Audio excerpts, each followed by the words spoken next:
Gente, bom dia. Eu vou fazer uma explicação sobre a atividade e o resumo que eu passei na aula passada.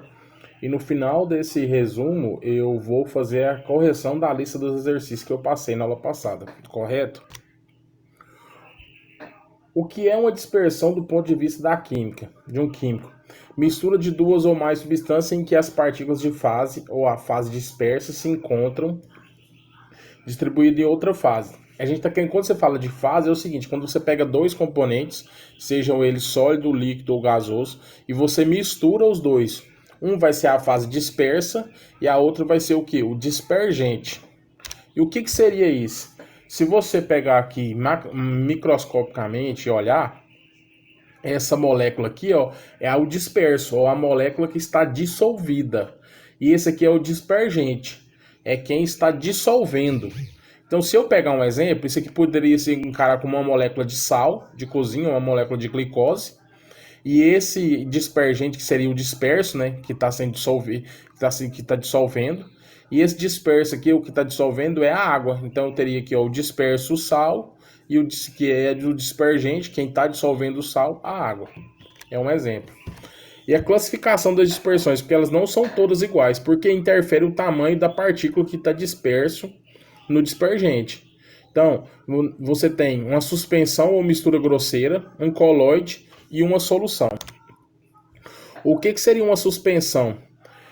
São misturas grosseiras. Um exemplo básico que eu sempre dou de mistura de suspensão é água e areia. É uma coisa que você consegue ver a olho nu. Então, o que acontece?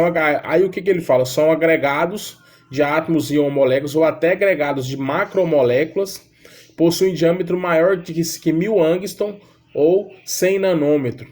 Então é uma coisa muito grande, pode ser filtrada com facilidade. Você pega água e areia, você consegue filtrar aquilo ali com facilidade e separar o disperso do dispergente, certo? Um exemplo de suspensão ou mistura grosseira. Você tem aqui areia e água e tem leite de magnésio. O leite de magnésio é o hidróxido de magnésio mais água. Sem agitação é só um pó branco. Então quando você vai lá na farmácia e compra o leite de magnésio, geralmente hoje em dia ele já vem todos misturados, mas antigamente você comprava ele um pó branco e você completava com água. Completava com água e fazia o quê? Agitava para virar uma suspensão.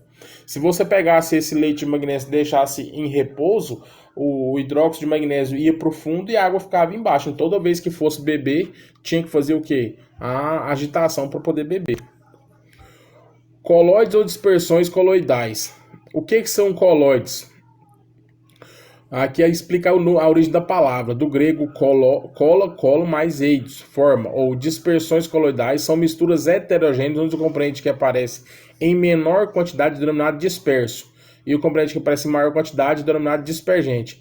É uma dispersão coloidal, as partículas do disperso possuem as seguintes características. São agregados, moléculas. Aqui ele só muda o tamanho. O diâmetro da partícula do disperso fica entre 10 ângulos e 1000 ângulos. Ou seja, já é uma substância onde você tem um disperso muito menor. Lá era muito grosseiro. Aqui você já tem um disperso muito menor. Podem sofrer sedimentação, igual na suspensão. E o disperso pode ser separado do dispergente através de um ultrafiltro. Então aqui vocês entenderam qual que é a diferença do tamanho da molécula. Lá na suspensão ou mistura grosseira, você pode usar um filtro para fazer a separação do disperso do dispergente. Aqui a gente já tem que usar o que? Um ultrafiltro. E podem ser observados em ultramicroscópios. Classificação dos colóides. De acordo com a dureza das partículas, você tem o colóide micelar, que as partículas do disperso, aqui chamado de micelas ou tagmas, são agregados de átomos, moléculas ou íons. Exemplo, enxofre coloidal, colóides molecular e colóide iônico. Exemplos de colóides. Você tem a gelatina, o sangue, o leite, o sorvete. Então, gente, igual, por exemplo, o leite. O leite não é uma solução. Ele é um colóide. No leite você tem partículas de gordura misturadas em água. Então é essa a composição do leite. Aí a gente conhecendo os colóides. As emulsões é uma mistura entre dois líquidos immiscíveis. Onde a gente vê isso? Maionese é o exemplo mais cotidiano que a gente tem. A maionese é a mistura de água, por exemplo, de óleo e o ovo. Por que se põe ovo na maionese? Porque o ovo é que faz a mistura de dois líquidos immiscíveis. Então, a maionese é um exemplo de emulsão. E aqui você tem, por exemplo, outro tipo de colóide. Você tem aerosol sólido. Aí onde você pode ter esse tipo de aerosol sólido? Fumaça é um aerosol sólido. O aerosol líquido é aqueles que a gente já conhece, que é o que sai do spray do desodorante, é a neblina. Esses são aerosóis líquidos. Ou seja, o aerosol líquido, o dispersante é gasoso e o disperso é um líquido. Então, quando você fala em neblina, é que você tem moléculas de água dissolvida no ar. E quando você fala de a fumaça, o dispersante é o ar gasoso e o disperso é sólido. Então você tem partículas, micropartículas na fumaça. O gel é um disperso coloidal no qual o dispersante é sólido e o disperso é líquido. Então quando você fala de gel, o dispersante é um sólido e o disperso é um líquido. Então aqui é o contrário. Geralmente quando você fala de disperso, lá quando a gente falou no início, a gente fala que o disperso é o sal de cozinha, é o sólido. E a água, que é o dispersante, é líquido. Aqui é o contrário. O disperso é o sólido. E o disperso é líquido. Então você vai ter um líquido dissolvido em um sólido. Propriedade do sistema coloidal. Aqui a gente tem só para explicar o que é o efeito Tyndall. A neblina é o efeito Tyndall.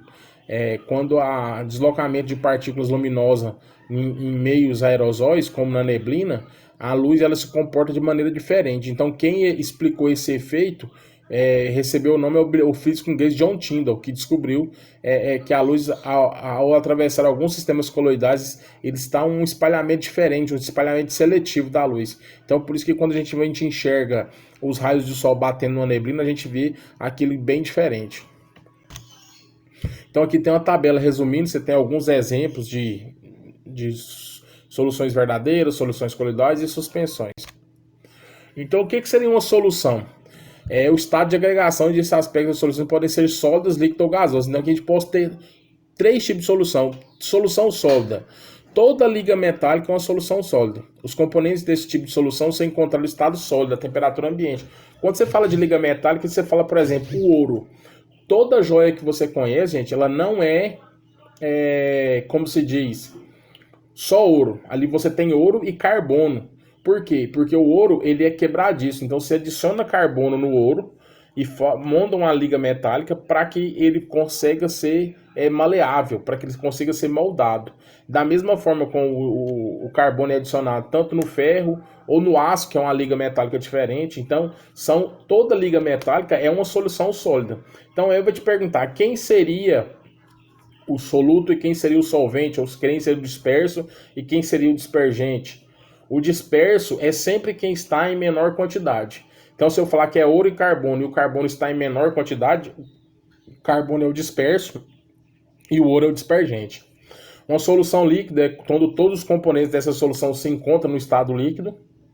E a solução gasosa é quando todos os componentes se encontram no estado gasoso, mantendo sempre a mesma média, a mesma convicção. Que quando você tem o disperso ou o soluto, que a gente vai começar a ver lá na frente, que o soluto é sempre quem está em menor quantidade e o solvente é sempre quem está em maior quantidade. O disperso em menor quantidade e o dispergente em maior quantidade. E aqui a gente entra em coeficiente de solubilidade. É a máxima quantidade de soluto que é possível dissolver em uma quantidade fixa de solvente a uma determinada temperatura. Então, esse conceito de coeficiente de solubilidade ele tem que ser muito bem entendido. É definido como a máxima quantidade de soluto, ou a parte sólida da solução de soluto que é possível dissolver em uma quantidade fixa de solvente.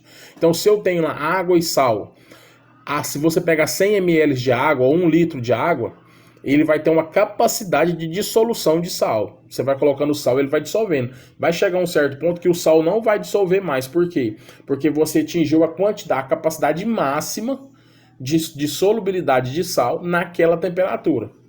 Então a unidade geralmente utilizada de coeficiente de solubilidade é gramas de soluto por 100 ml de água ou 100 ml de solvente. Então aqui você tem 3 tipos de solução: solução diluída ou insaturada. Insaturada, vem de que? Não saturada. Então quer dizer que quando a quantidade de soluto ainda não atingiu o máximo. Então se você pega a água dissolve, um exemplo só, a água dissolve 100 gramas de sal em 1 litro de água. Então o que acontece?